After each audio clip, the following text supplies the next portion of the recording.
एसटीनी पुन्हा चक्का जाम केलेले आहे। ह्याची आधी सुद्धा एसटीनी चक्का जाम केला होता आणि महाराष्ट्राने त्याचा परिणाम भोगला होता। आता सुद्धा महाराष्ट्राचे लई प्रवासी अडकलेले आहेत। एसटीनी अचानक आज सकाळी अख्ख्या महाराष्ट्रात चक्का जाम केलेला आहे। आपल्यासोबत कर्मचारी आहेत, नेमकं त्यांना विचारून घेऊ नेमकं त्यांच्या सध्या मागण्या काय तुमची मागण्या, कशामुळे चक्का जाम केलेला आहे?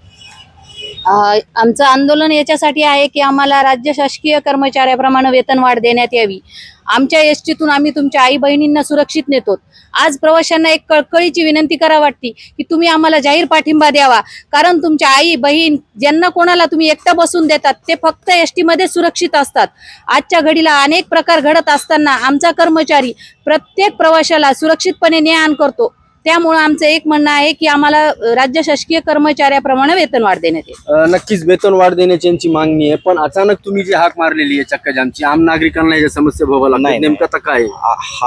हे जे आंदोलन आहे अचानक नाहीये। आम्ही 9 सप्टेंबर होतं, 9 ऑगस्ट होतं, ते क्रांती दिना दिवशीच आम्ही गेल्या 2 महिन्याआधी मुख्यमंत्र्यांना निवेदन देऊन आमच्या या आंदोलनाची दखल घेण्याबाबत कळविले होते। 9 ऑगस्टला स्वतः मुख्यमंत्र्यांनी आम्हाला शब्द दिला होता की 20 तारखेपर्यंत तुमचं आंदोलन स्थगित करा, त्यानंतर मी तात्काळ निर्णय घेऊन आर्थिक खात्याशी बोलून तात्काळ तुमच्या बाबतीतचा जो तुमचा निर्णय आहे तो निर्णय घेईल म्हणून।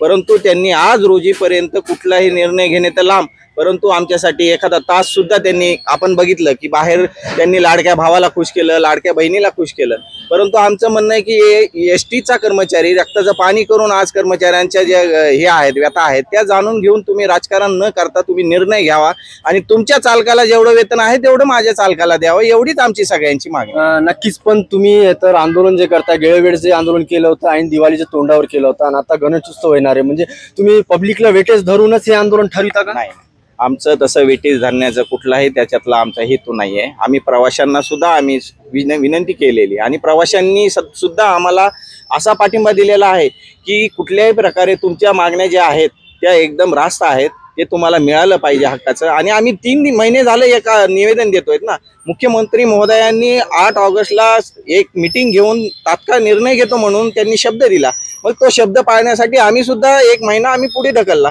परंतु त्यांनी आज रोजीपर्यंत साधी मीटिंग घेऊन निर्णय सुद्धा दिला नाहीत, मग आम्हाला हे आंदोलन करावंच लागलं।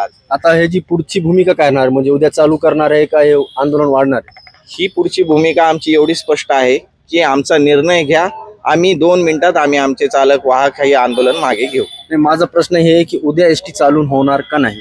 मुख्यमंत्री महोदयांनी आज संध्याकाळी जरी निर्णय घेतला, दुसऱ्या क्षणाला आम्ही आंदोलन आमचं पवित्रा सोडून आम्ही आमच्या कर्तव्याला जाऊ। नक्कीच, आपण जर बघितलं तर कर्मचारीचं म्हणणं आहे की जर मुख्यमंत्र्यांनी आमची समजूत घेतली तर 2 मिनिटात आम्ही एसटी पुन्हा चालू करू। नवभारतसाठी आमिर हुसेन, बीड।